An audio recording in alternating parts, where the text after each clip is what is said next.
Hello guys, what's up? So I'm back again for another tutorial video. So in this video, I'm going to show you how to move objects using keyframes in Blender. So if you're interested, then keep on watching. But before all that, if you are new to my channel, consider to like and subscribe for more videos like this. And also, you can comment down below if you have something that you want to make a tutorial about. So without further ado, let's start the tutorial. So to move objects using keyframes in Blender, it's actually pretty easy. Just follow what I'm going to do. So first, make sure your Blender is opened and you already have your object ready. In my case, I'll just use this default cube.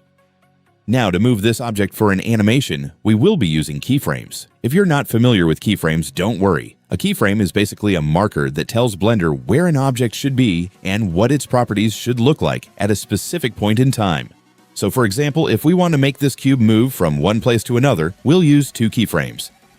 So to do that, make sure that you have your timeline screen opened. If not, just drag the bottom part upwards and the timeline should appear naturally.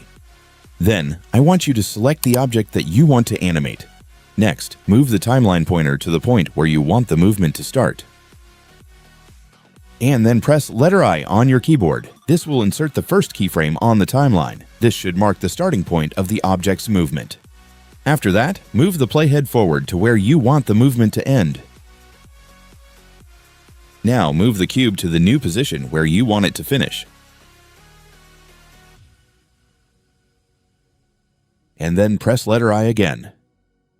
And there you go. Blender will automatically create the movement between those two keyframes, so when you play the animation, you'll see the cube smoothly move from its original position to the new position.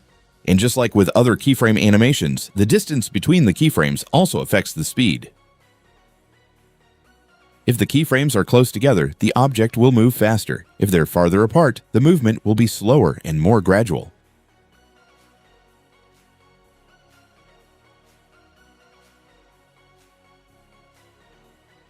Now let's add another movement to the animation. In this case, we'll make the object spin while it's moving.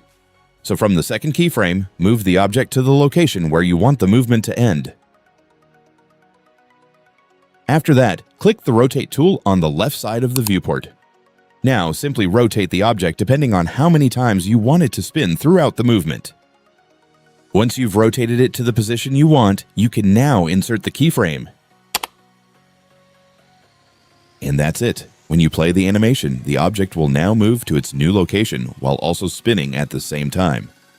And of course, this isn't the only type of movement you can create with keyframes. You can also change things like the object scale, rotation, location, and other properties to create different types of animations. This is just a simple example to show you how you can combine different animations using keyframes.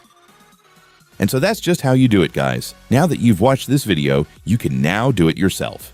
So that concludes for our tutorial video for today. Thanks for watching. Goodbye.